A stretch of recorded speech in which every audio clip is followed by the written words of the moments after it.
It is May, springtime, and this small tree, it's really not tall at all.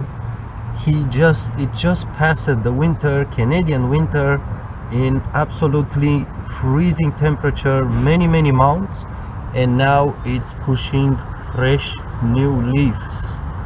And this tree actually, I did plant it last year in autumn, and it was just a stick like this through the winter. It had no leaves at all.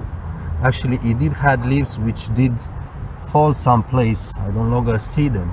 So it's just a thin root like stick or whatever you call it, through really cold temperatures, long weeks, not even covered with snow. And the thing did survive. I was not cannot be sure until you see it, but I was thinking it's not possible to survive. This was the first winter outside, and I was thinking how this is going to freeze for sure. It's not going to survive in any way.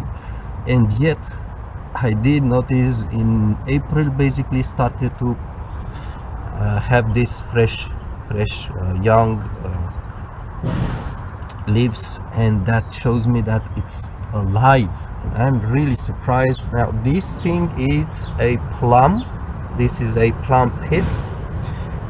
Basically you eat the plum, and right after you eat it you crack the pit open and remove the fresh seed.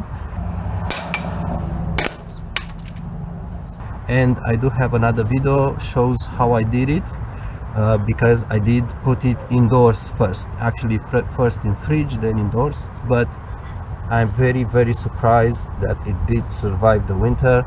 And you can do this with basically anything, peach, apricot, whatever you call it, cherries. I did it. You can also do with the tomato seeds the same way. It just doesn't have a pit. Right after you eat them, don't let them dry up. If you let them dry up, it's not going to work.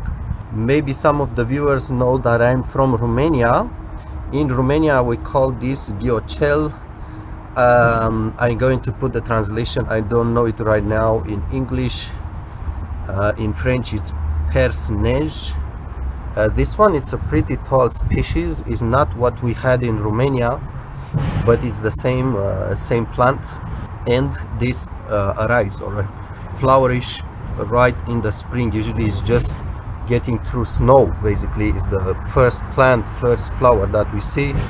And I managed to find this in Canada. There are like bulbs that you plant before winter. Actually I do have a second one which doesn't have flowers at this point.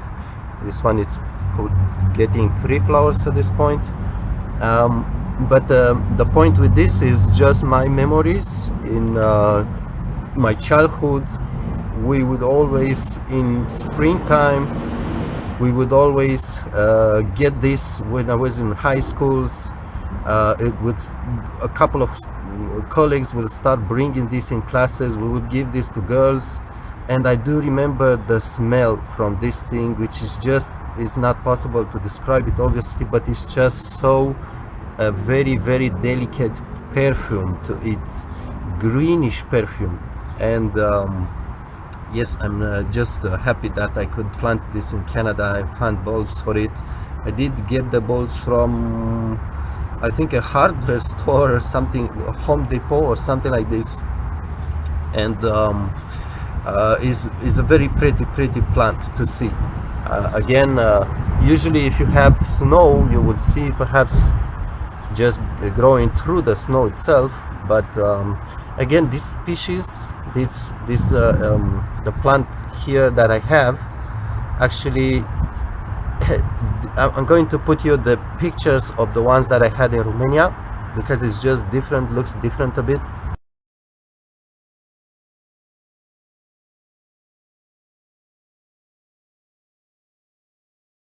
But it's the same plant. And my guess is when you put 1 or 2 bulbs like this in your garden, actually it's going to multiply, and the next year you're going to have more bulbs. So careful, it's going to extend at some point. Just my guess, I'm not sure about it. But it's very nice to see this thing here, and it's very pretty too.